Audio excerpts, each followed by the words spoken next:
Ամերիկայի Միացյալ Նահանգների նախագահ Դոնալդ Թրամփը հայտարարել է, որ Գազայի հատվածում հրադադարի կարելի է հասնել առաջիկա շաբաթվա ընթացքում հունիսի 30-ից հուլիսի 6-ը։ Այս մասին հաղորդում է ՌԻԱ Նովոստին։ Մենք կարծում ենք, որ առաջիկա շաբաթվա ընթացքում կկարողանանք հասնել հրադադարի, լրագրողներին ասել է ամերիկացի առաջնորդը։ Ուկրաինայի Սումիի, Պոլտավայի, Խարկովի, Դնեպրոպետրովսկի, Կիրովոգրադի, Չերկասի, Նիկոլաևի եւ Օդեսայի մարզերում հայտարարվել է օդային տագնապ։ Այս մասին է վկայում երկրի թվային վերափոխման նախարարության առցանց քարտեզը, գրում է Գազետան։ Ռեսուրսի տվյալներով ազդանշանները միացել են տեղական ժամանակով մոտավորապես ժամը 01:30-ից։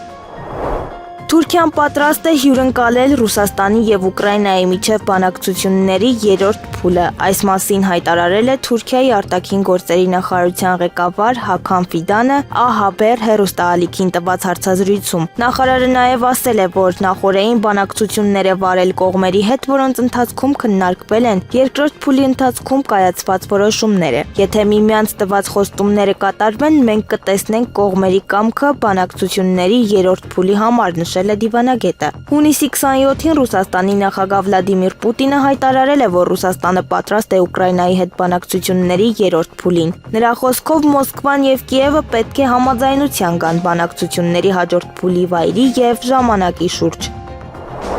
Ամերիկայի Միացյալ Նահանգների նախագահ Դոնալդ Թրամփը հերքել է այն տեղեկությունները, որ Ամերիկայի Միացյալ Նահանգների վարչակազմը նախատեսում է Իրանին մոտ 30 միլիարդ դոլար տրամադրել խաղաղ միջուկային ծրագիր մշակելու համար։ Պետության ղեկավարն այս մասին ասել է Third Social սոցիալական ցանցում։ Երբեք չեմ լսել այս ծիծաղելի գաղափարի մասին, սա պարզապես եւս մեկ սուտ է, որը հորինել են ստախոս լրատվամիջոցները ինձ նվաստացնելու համար։ Այս մարդիկ հիվանդ են, գրել է Սպիտակ տան ղեկավարը։ Հունիսի 26-ին CNN-ը հաղորդել է, որ Ամերիկայի Միացյալ Նահանգների իշխանությունները քննարկում են, թե ինչպես ստիպել Իրանին հրաժարվել ուրանի հարստացումից։ Ըստ այդմ, Ամերիկայի Միացյալ Նահանգների պաշտոնյաները քննարկել են Թեհրանին 30 միլիարդ դոլար տրամադրելու հնարավորությունը խաղաղ միջուկային ծրագիր մշակելու համար։ Բացի այդ, քննարկվել է որոշ պատժամիջոցների հնարավոր վերացումը։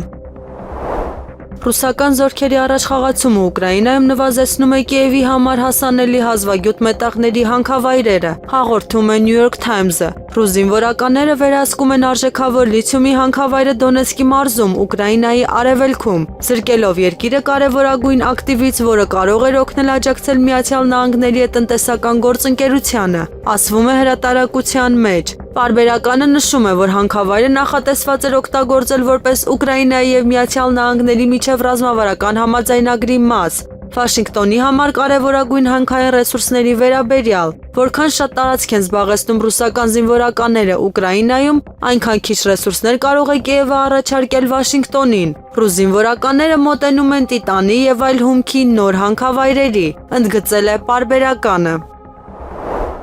ԱՄՆ նախագահ Դոնալդ Թրամփը կարող է Չինաստան այցելել 2025 թվականին գործարարների պատվիրակության ուղեկցությամբ, հաղորդում է Nikkei Asian թերթը, հղում անելով իր սեփական աղբյուրներին։ Պաշտոնյաները ծրագրեր են մշակում, որպեսզի Թրամփը այս տարի Չինաստան այցելի տասնյակ ղեկավարներից բաղկացած պատվիրակության հետ, գրում է թերթը։ Թերթը նշում է, որ այցը, ինչպես սպասվում է, նման կլինի ԱՄՆ նախագահի մայիսին Մերձավոր Արևելք կատարած այցին։ ԱՄՆ նախագահ Դոնալդ Թրամփը հայտարարել է, որ իրեն հաջողվել է վերականգնել Վաշինգտոնի նկատմամբ Ռուսաստանի, Չինաստանի եւ Կորեայի ժողովրդական դեմոկրատական հանրապետության առաջնորդների հարգանքը, հաղորդում է Interfax-ը։ Ամերիկացի առաջնորդը նախորդին լրագրողների հետ հանդիպման ժամանակ Ռուսաստանի նախագահ Վլադիմիր Պուտինի իր մասին արված հայտարարությունները հաճելի է անվանել։ Պուտինը հարգում է մեր երկիրը, Չինաստանի նախագահ Սի Ցզինփինը, Կորեայի ժողովրդական դեմոկրատական հանրապետության առաջնորդ Կիմ Չեն Ընը նույնպես հարգում են մեր երկիրը։ Ընդգծել է Թրամփը նրա խոսքով 1 տարի առաջ աշխարհը եւ մասնավորապես Ռուսաստանի նախագահ չէին հարգում Միացյալ Նահանգներին Սպիտակ տան նախկին ղեկավար Ջո Բայդենը եւ նրա շրջապատի անգործունակության պատճառով։ Հունիսի 27-ին Մինսկ կատարած այցից հետո Պուտինը Թրամփին քաջ մարդ է անվանել։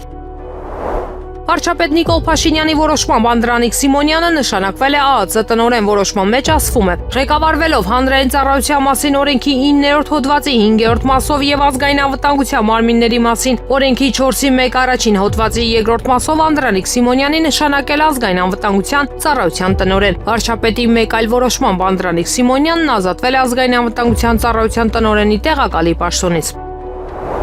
Միքայել Սրբազանը կալանավորվեց 2 ամսով, նրա մեղադրանք է առաջադրվել իբր ահաբեկչություն նախապատրաստելու զանգվածային անկարգություններ հրահրելու հոդվածներով։ Սահմանափակել են Միքայել Սրբազանի շփումները, նա կարող է շփվել բացառապես մերձավոր ազգականների եւ պաշտպանների հետ բացահայտ ապօրինի որոշում է նշեց փաստաբան Արա Զոհրաբյանը։ Պաշտպանական կողմը կբողոքարկի որոշումը նախնական տվյալներով նրան կտեղափոխեն Նուբարաշենի քրեակատարողական հիմնարկ։ Միքայել arczepiskopos Աճապահյանի փաստաբանները լրագրողների հետ զրույցում պատմել են, թե ինչ է ասել Միքայել Սրբազանը դատական նիստի ժամանակ։ Նա հայտարարել է, եթե կալանավորեք, էլի շնորհակալ եմ Աստծուն, որովհետև փորձության միջով եմ անցնում։ Պաշտպանական կողմը նշում է, որ Սրբազանի նկատմամբ կալանքի միջնորդությունը խտրականություն է։ Ավելին նա կամավոր ներկայացել է քննչական կոմիտե, ինչը նշանակում է, որ չի թաքնվում։ Իրանի եւ Իսրայելի միջև հակամարտության ընթացքում Հայաստանը կարևոր աջակցություն է ցուցաբերել Հնդկաստանին Իրանում արգելափակված 110 քաղաքացիների տարհանման հարցում։ Այս մասին գրել է հնդկական Avaz the Voice լրատվական կայքը։ Հայաստանի հետ ամուրը կապերի շնորհիվ Հնդկաստանը հաջողությամբ իրականացրել է Իրանից արգելափակված իր քաղաքացիների անվտանգ տարահանում։ Սա ընդգծում է երկկողմ համագործակցության խորությունը, այն նաեւ ընդգծում է Հայաստանի որպես վստահելի գործընկերոջ դերը ճգնաժամի ժամանակ։ Գերմանիայի կանցլեր Ֆրիդրիխ Մերցը հայտարարել է, որ ԱՄՆ նախագահ Դոնալդ Թրամփը գնալով ավելի քննադատական վերաբերմունք է ցուցաբերում Ռուսաստանի նախագահ Վլադիմիր Պուտինի նկատմամբ։ Süddeutsche Zeitung-ին տված հարցազրույցում նա ընդգծել է, որ Թրամփի մոտեցումը փոխվում է զուգահեռվելով եվրոպական ընդհանուր դիրքորոշմանը Ուկրաինայի հարցում։ Մերցը նշել է, որ սա շարունակական գործընթաց է, իսկ Եվրոպայում Ուկրաինայի շուրջ ձևավորվել է լայն կոնսենսուս, եւ Թրամփը սկսել է մոտենալ այդ գնահատականին։ Ավելի վաղ Financial Times-ը հայտնել է, որ Թրամփը փոխել է իր տունը Պուտինի նկատմամբ հիասթափվելով նրա չափազանցական պահանջներից։ Ռուսաստանի պաշտպանության նախարարությունը հաղորդում է, որ ուկրաինական բանակը անցած գիշեր արձակել է գրեթե 40 անօդաչու թռչող սարք։ Ռուսաստանի դաշտության տարածքի վրա դրանցից 39-ը խոցվել է ռուսական հոբ ուժերի կողմից։ Ամենաշատ թիրախը դարձել է Ռոստովի մարզը, որտեղ հարվածից առաջ հաջողվել է խոցել 19 անօդաչու։ Եվս 13-ը ոչնչացվել են Վոլգոգրադի մարզում, 4-ը Ղրիմում, իսկ մնացածը Բելգորոդի, Բրյանսկի եւ Սամարայի մարզերում։ Նախորդ երեկոյան հունիսի 26-ին Ռուսաստանի հոբը եւս հայտնել էր 16 անօդաչուի խոցման մասին, ներառյալ հարվածներ Կուրսկի, Բրյանսկի, Ղրիմի եւ Սևծովի տարածքներում, գրում է Lenta.ru։ The National Interest-ի տվյալներով ԱՄՆ-ում կարող է մնացած լինել ընդամենը 6 GBU 57 տեսակի հակաբունկերային հռում, որոնք հայտնի են որպես Massive Ordnance Penetrator։ Դրանց մեծ մասը շուրջ 14 միավոր արդեն օգտագործվել են Իրանի միջուկային օբյեկտների դեմ վերջին հարվածների ժամանակ։ Մասնակետ Brandon Fayette նշում է, որ 2011-ից ի վեր արտադրվել է մոտ 20 նման հռում, ինչը նշանակում է, որ ներկա պաշարները բավական չեն լայնածավալ ռազմական արշավների համար, եթե օրինակ ԱՄՆ-ն հայտնվի պատերազմի մեջ Չինաստանի կամ Ռուսաստանի հետ։ Այս տեսակի ռումբերն առանցքային նշանակություն ունեն ամերիկյան զինանոցում խորքային թիրախների ոչնչացման համար, այդ թվում Իրանի, Հյուսիսային Կորեայի եւ այլ երկրների ուժեղացված պաշտպանված տարածքների դեմ հնարավոր գործողություններում։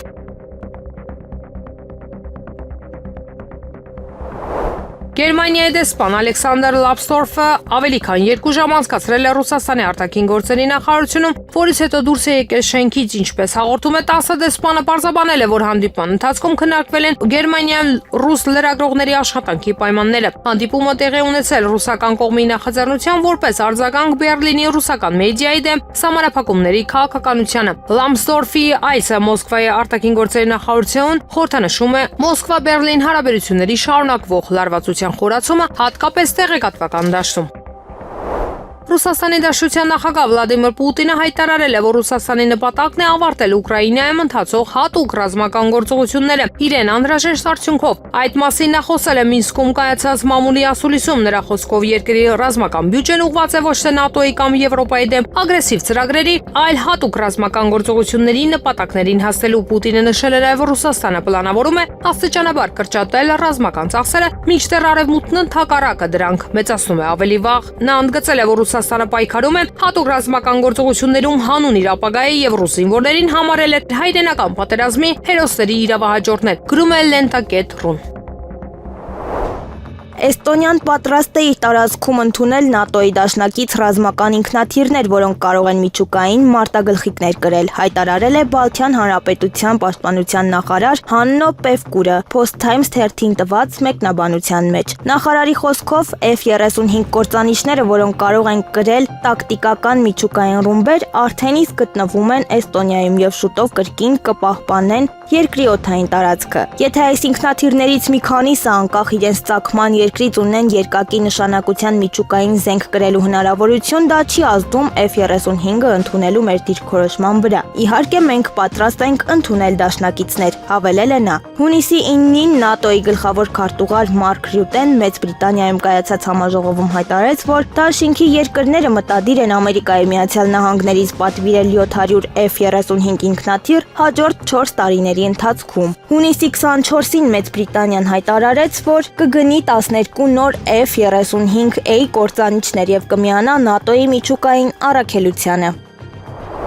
ԱՄՆ եվրոպացի դաշնակիցները մտահոգություն են հայտնում ամերիկյան զենքի գնումների վերաբերյալ պաշտպանական ծախսերը մեծացնելու ծրագրերի ֆոնին։ Հաղորդում է Bloomberg-ը եվրոպական երկրների համար, որոնք հաստատել են տասնամյակների ընթացքում ռազմական ծախսերի ամենամեծ աճը, ԱՄՆ-ից գնումները շատ ավելի քիչ գրավիչ են թվում, քան նախկինում, ասել է նա։ Դաշնակից երկրների առաջնորդները բախվում են ԱՄՆ-ին ապավինելու խնդրին բազմաթիվ նոր զենքերի համար, ինչը ըստ Bloomberg-ի պայմանավորված է եվրոպական պաշտպանական ոլորտում տեխնոլոգիական բացով։ Նրանք վախենում են, որ կարող են ավելի մեծ ռիսկի ենթարկվել, եթե խորացնեն իրենց կախվածությունը Միացյալ Նահանգներից, հաշվի առնելով ԱՄՆ նախագահ Դոնալդ Թրամփի քաղաքականությունը Ռուսաստանի նկատմամբ եւ երկրի արտաքին քաղաքականության ընդհանուր անկանխատեսելիությունը։ Bloomberg-ի փոխանցման Ֆրանսիայի նախագահ Էմանուել Մակրոնը պնդում է, որ եվրոպական երկրները հույսը դնեն իրենց պաշտպանական ընկերությունների վրա։ Ինչպես նշում է գործակալությունը, եվրոպական ընկերությունները հույս ունեն պահանջարկի աճի, բայց խոստովանում են, որ եվրոպական պաշտպանական արդյունաբերությունը ներկայումս պատրաստ է ամբողջ բեռը կրելու։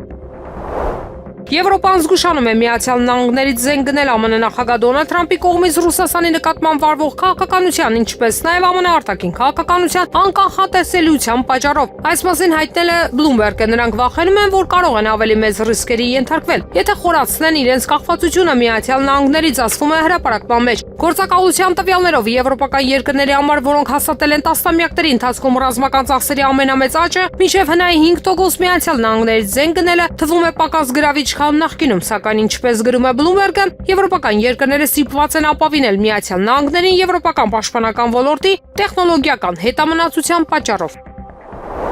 ՆԱՏՕ-ի մոտ ոչ տրամաբանությունը, ոչ թվաբանությունը չեն համընկնում մինչև 2030 թվականը Ռուսաստանի կողմից հարձակման սպառնալիքի մասին առասպելում, հայտարարել է Ռուսաստանի ԱԳՆ եվրոպական խնդիրների դեպարտամենտի տնօրեն Վլադիսլավ Մասլենիկովը։ Եթե բնակչությունը վստահ է, որ Ռուսաստանը մինչև 2030 թվականը պետք է հարձակվի, ապա ինչու է Եմեն այդ սպառնալիքին պատրաստվում միայն 2035 թվականին։ Այնքան էլ հասկանալի չէ, նշել է նա։ Մասլենիկովը ենթադրել է, որ ռուսական սպառնալիքով ահաբեկելը միակ միջոցն է ՆԱՏՕ-ի երկրներին ստիպելու վճարել իրենց անվտանգության համար։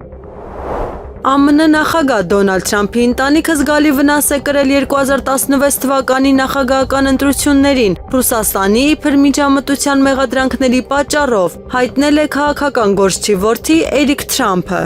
Իրականում ես կասեի, որ մենք շատ զրոներ կունենայինք, եթե հայրս ի սկզբանե չառաջադրվեր, ասել է նա։ Էրիկ Թրամփի խոսքով իր ընտանիքը բախվել է աստղաբաշխական դատական եւ ֆինանսական ծախսերի հետ։ Շիրակի թեմի առաջնորդ Միքայել arczepiskopos Աջապահյանը փաստաբան Արա Զոհրաբյանի հետ դուրս է եկել Մայրաթորից։ Դրսում հավաքվածները նրան դիմավորել են ծափահարություններով։ Արա Զոհրաբյանը նշել է, որ դեռ մեկ ամիս առաջ որոշվել էր, որ այսօր քահանայած ժողով պետք է տեղի ունենա Մայրաթորում։ Եվ երբ արդեն այսօր ԱԱԾ-ականները եկել են, որ ձերբակալեն Միքայել Սրբազանին, իրենց առաջարկվել է չխոչընդոտել ժողովի աշխատանքը, որից հետո նա կներկայանա քննչական կոմիտե։ Գործարար Սամվել Կարապետյանի եղբորորդի Նարեկ Կարապետյանը բազմաթիվ աջակիցների հետ Մայրաթորում էր ի աջակցություն հայ առաքելական եկեղեցու, որին դեմ է դուրս եկել այս իշխանությունը։ Նշենք, որ հենց եկեղեցուն սատարելու համար է այս օրերին կալանքի տակ գտնվում նաև Սամվել Կարապետյանը։ Էդմոն Մարուքյանը, Հովիկ Աղազարյանը եւ Հակոբ Ասլանյանը պատրաստ են առաջադրել Միքայել arczepiskopos Աջապահյանի տեխնացությունը վարչապետի պաշտոնի համար։ Այս մասին հայտարարել է Լուսավոր Հայաստան կուսակցության նախագահ Էդմոն Մարուքյանը։ Նա ներկայացրել է Հովիկ Աղազարյանի եւ Հակոբ Ասլանյանի հետ ունեցած քննարկման արդյունքները։ Ես պատրաստ եմ հրաժարվել վարչապետին անվստահություն հայտնելու գործընթացի շրջանակներում իմ տեխնացությունը առաջադրելուց, իսկ Աղազարյանը եւ Ասլանյանը պատրաստ են առաջադրել Միքայել arczepiskopos Աջապահյանի տեխնացությունը նրա համաձայնության դեպքում։ Կոչ ենք անում բոլոր ընդդիմադիր եւ իշխող խմբակցության պատգամավորներին միանալ այդ նախաձեռնությանը։ Առաջարկում ենք հարցը բերել խորհրդարան եւ սահմանադրական գործընթացով իշխանափոխություն իրականացրել, նշել է Էդմոն Մարուքյանը։ Հայաստանի վարչապետ Նիկոլ Փաշինյանը խուսափել է պատասխանել այսօր Մայրաթոռում եւ Շիրակի թեմի առաջնորդարանում տեղի ունեցած գործողությունների մասին լրագրողների հարցին։ Ասուլիս կանեմ, կպատասխանեմ, այսօր չեմ պատասխանելու հարցերին, խնդրում եմ մի հետապնդեք ինձ, նշել է Նիկոլ Փաշինյանը։ Իրավապահները խստացված վերահսկողական միջոցառումներ են իրականացրել Երևան Էջմիածին ճանապարհին, խուզարկել են այնտեղով անցնող մեքենաները։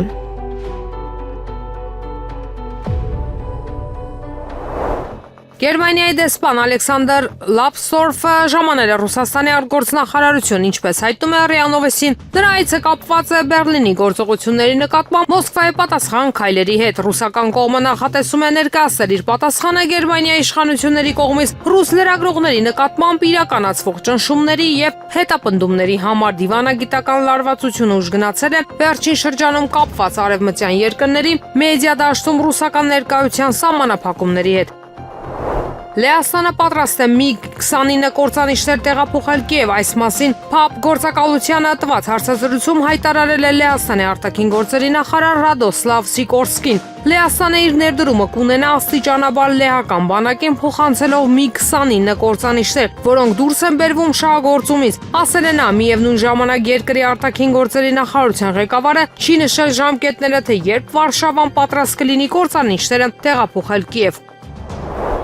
Արևմուտքի Ուկրաինային աջակցելու հանձնառությունը նվազում է, իսկ Ուկրաինայի առաջնորդ Վոլոդիմիր Զելենսկին փաստացիորեն անտեսվում է։ Այս մասին The Duran YouTube ալիքում հայտարարել է բրիտանացի ռազմական փորձագետ Ալեքսանդր Մերկուրիսը։ Արևմուտքի Ուկրաինայի նախագծին հանձնառությունը սկսում է մարել, շանս չկա, գնահատել է նա Հաագայում վերջերս կայացած ՆԱՏՕ-ի գագաթնաժողովի արդյունքները։ Ռազմական վերլուծաբանի կարծիքով Միացյալ Նահանգները հավանաբար ապագայում Կիևին պատրիոտ հակաօդային պաշտպանության համակարգեր չի մատակարարի եւ նա կհրաժարվի Ուկրաինայի նկատմամբ ցանկացած պարտավորությունից։ Բացի այդ, Մերկուրիսը նշել է, որ Միացյալ Նահանգները մինչ այժմ հրաժարվել է Ռուսաստանի Դաշնության դեմ նոր պատժամիջոցներ կիրառելուց, ինչը կարող է վկայել Մոսկվայի հետ երկխոսություն զարգացնելու ցանկության մասին ի վնաս Կիևի շահերի։ Ուկրաինայի նախագահ Վոլոդիմիր Զելենսկին Հաագայում ՆԱՏՕ-ի գագաթնաժողովում սկսեց գիտակցել, որ Ուկրաինան մարտադաշտում ի վիճակի չէ հաղթել Ռուսաստանին։ Այս մասին հաղորդում է բրիտանական The Telegraph թերթը։ Ռուսաստանի հետ 3 տարուց ավելի տանջալից պատերազմից հետո Ուկրաինան հասկացավ, որ իրեն պակասում են մարդկային ուժերն ու զենքերը հաղթանակի համար։ Նշվում է հոդվածում The Telegraph-ը գրում է, որ ՆԱՏՕ-ի գագաթնաժողովը անտեսել է Կիևի բոլոր մտահոգությունները։ Հերթական հաղորդագրության մեջ դաշինքի երկրները չեն դատապարտել Ռուսաստանին եւ Զելենսկին միջոցառման ժամանակ տրվել է երկրորդական դեր։ Հեղինակը կարծում է, որ այս ամենը վկայում է ՆԱՏՕ-ի աճող հոգնածության մասին Ուկրաինայի նկատմամբ։ Չնայած այն հանգամանքի, որ ՆԱՏՕ-ի գլխավոր քարտուղար Մարկ Ռյուտեն կրկնեց անգիր սովորած արտահայտությունը ՆԱՏՕ-ին անդամակցության անշրջելի շարժման մասին, նրա խոսքերը հնչեցրին ավելի անիմաստ, քան երբևէ, նշվում է հոդվածում։ Հայ առաքելական Սուրբ Եկեղեցու հոգևոր խորհրդի անդամ Հայկ Իգնատյանը իր Facebook-յան էջում գրել է. Սիրելի հայրենակիցներ, ես որպես Հայ առաքելական Սուրբ Եկեղեցու հոգևոր խորհրդի անդամ իմ անվերապահ աջակցությունն ու սատարումն եմ հայտնում Մայրաթոռին, մեր հոգևոր դասին վեհափառ հայրապետին։ Որևէ մեկս իրավունք չունենք անտարբեր մնալ այս իրավիճակում, երբ հարձակման են ենթարկվում մեր ժողովրդի սրբությունները, երբ ուրախություն թշնամիների հարվածի տակ է դրվում մեր ազգային ամենակարևոր ինստիտուտը։ Այս ծանր օրերին համախմբվենք Հայ առաքելական եկեղեցու շուրջ եւ ջանք չխնայենք պաշտպանել մեր ինքնությունն ու ապագան։ ՆԱՏՕ-ն ակտիվորեն պատրաստվում է Ռուսաստանի հետ անմիջական բախման եւ պլանավորում է զգալիորեն մեծացնել իր ռազմական կարողությունները, հայտարարել է Ռուսաստանի արտաքին գործերի նախարարության եվրոպական խնդիրների վարչության տնօրեն Վլադիսլավ Մասլենիկովը։ ՆԱՏՕ-ն իսկապես ակտիվորեն պատրաստվում է մեր երկրի հետ հնարավոր հակամարտության, հայտնել է նա։ Վերջինս նշել է, որ գագաթնաժողովը հաստատել է ՆԱՏՕ-ի երկրների վերազինման ծրագիր, որի համաձայն նախատեսվում է մեծացնել դաշինքի ռազմական ներուժը եւ զենքի արտադրությունը։ Բացի այդ, որոշում են կայացվել դեռևս 2023 թվականին ընդունված տարածաշրջանային պաշտպանության ծրագրերի հետագա իրականացման վերաբերյալ, որոնք ուղղված են Ռուսաստանի Դաշնության կողմից ՆԱՏՕ-ի վրա հնարավոր հարձակումը հետ մղելուն։ Հնդկաստանը եւ Ռուսաստանը քննարկել են ռուսական S-400 հակաօդային պաշտպանության հրթիռային համակարգերի մատակարարումը, Su-30 կործանիչների արդիականացումը եւ կարճ ժամանակահատվածում կարեւորագույն ռազմական տեխնիկայի ձեռքբերումը։ Այս մասին հայտնել է Հնդկաստանի պաշտպանության նախարարությունը Չինաստանի Ցինդաո քաղաքում երկու երկրների պաշտպանական գերատեսչությունների ղեկավարներ Ռաջնաթ Սինգհի եւ Անդրեյ Բելոուսովի միջև կայացած հանդիպումից հետո։ Սա երկու երկրների պաշտպանության նախարարների միջև վերջերս կայացած ամենակարևոր հանդիպումներից մեկն էր, որը տեղի ունեցավ Սինդուր գործողության եւ դրա հետևանքով առաջացած պաշտպանական արտադրության ավելացման անհրաժեշտության ֆոնին, հատկապես այնպիսի կարևոր ոլորտներում, ինչպիսիք են հակաօդային պաշտպանությունը, օդ-10-ի հրթիռները, ժամանակակից հնարավորությունները եւ ավիացիոն հարթակների արդիականացումը, ասվում է գերատեսչության հայտարարության մեջ։ Հանդիպման հիմնական թեմաներից էին S-400 համակարգերի մատակարարումը, Su-30 կործանիչների արդիականացումը եւ կարճ ժամանակահատվածում կարեւորագույն ռազմական տեխնիկայի ձեռքբերումը, ընդգծել է գերատեսչությունը։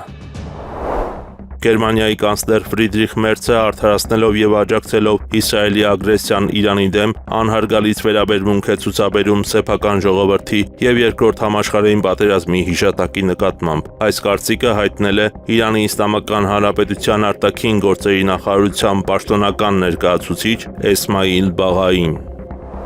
Չինաստանի արտաքին գործերի նախարար Վանին հունիսի 30-ից հուլիսի 6-ը կայցելի Բրյուսելում գտնվող Եվրամիության կենտրոնակայան, ինչպես նաև կայցելի Գերմանիա եւ Ֆրանսիա ճեպազրույցի ժամանակ հայտարարել է Չինաստանի արտաքին գործերի նախարարության խոսնակ Գո Ցզյակունը։ Եվրամիության դիվանագիտական ծառայության ղեկավար Կայա Կալասի, Գերմանիայի արտաքին գործերի նախարար Յոհան Բադեֆուլի եւ Ֆրանսիայի արտաքին գործերի նախարար Ժան-Նոյել Բարոյի հրավերով Չինաստանի արտաքին գործերի նախարար Վանին հունիսի 30-ից հուլիսի 6-ը կայցելի Եվրամիության կենտրոնակայան եւ կմասնակցի Չինաստան-Եվրամիություն բարձր մակարդակի ռազմավարական երկխոսության 13-րդ փուլին։ Նա նաև կայցելի Գերմանիա, կմասնակցի անվտանգության հարցերով երկկողմ ռազմավարական երկխոսության 8-րդ փուլին, ինչպես նաև կայցելի Ֆրանսիա, որտեղ կհանդիպի դիվանագիտական գերատեսչության ղեկավարի հետ եւ կմասնակցի բարձր մակարդակի երկկողմ հումանիտար փոխանակումների մեխանիզմի հաջորդ հանդիպմանը, նշել է Գո Ցզյակունը։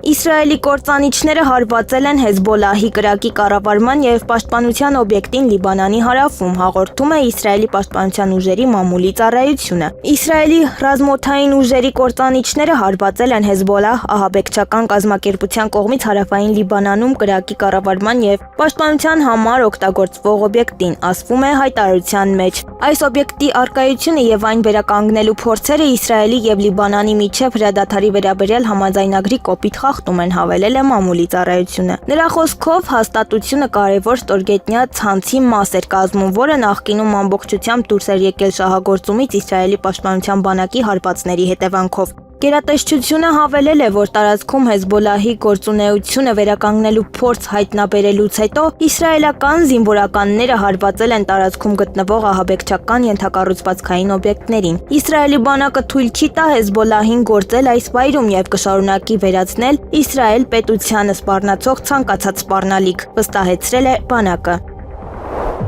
Վերջին 24 ժամվա ընթացքում Գազայի հատվածում Իսրայելի ռազմական հարվածների հետևանքով զոհվել է առնվազն 71 մարդ։ Հայտնում է քաթարական Ալ Ջազերա հեռուստալիքը Պաղեստինյան անկլավի հարավում գտնվող Խան Յունիս քաղաքի մոտ գտնվող Էլ Մավասի մարդասիրական գոտում գտնվող փախստականների վրանային ճամբարը հրթիռակոծվել է։ Հարվածների զոհ են դարձել նաև հատվածի կենտրոնական շրջաններում բնակվող խաղաղ բնակիչները։ Գազայի իշխանությունների տվյալներով վերջին 1 ամսվա ընթացքում մարդասիրական օգնություն ստանալով փորձի ժամանակ զոհվել է առնվազն 549 պաղեստինցի, իսկ ավելի քան 4000-ը վիրավորվել են։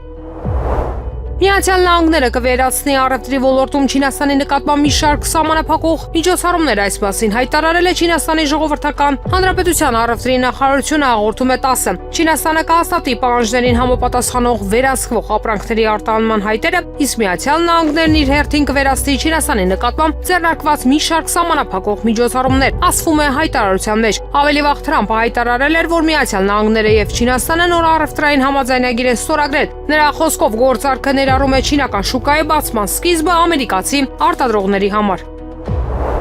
Իսրայելը սկսել է Իրանի վրա հարձակմանը նախապատրաստվել դեռևս 2024 թվականի նոյեմբերին, եւ այդ ժամանակ որոշվել է թիրախների ամբողջական ցանկ, այս մասին հայտնել է The Wall Street Journal-ը, հղումանելով իսրայելական եւ ամերիկյան հետախուզության աղբյուրներին։ Հրապարակման համաձայն այս տարվա նոյեմբերին իշխանությունները գաղտնի հանդիպում են անցկացրել Իսրայելի պաշտպանության ուժերի, Իսրայելի ռազմաօդային ուժերի հրամանատարության եւ հետախուզության 120 բարձրաստիճան ներկայացուցիչների մասնակցությամբ։ Հանդիպումից հետո հաստատվել է Իրանի միջուկային ծրագրի եւ ռազմական ենթակառուցվածքների 250 օբյեկտներին, ինչպես նաև անատների ցանկ։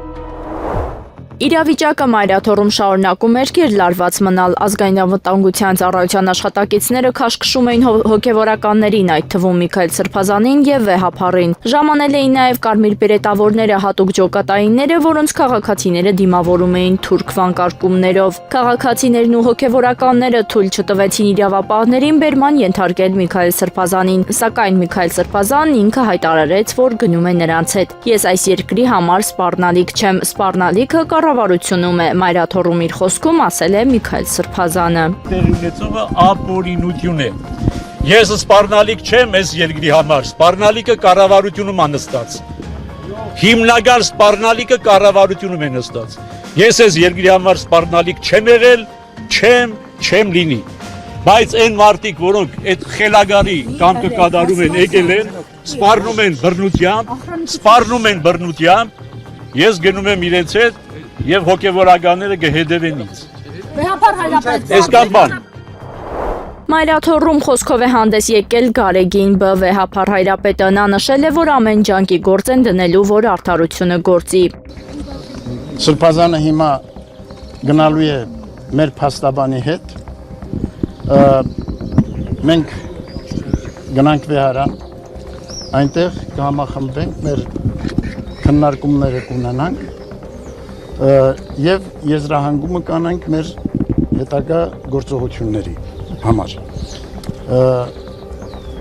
Միանշանակ է, որ մենք բոլորս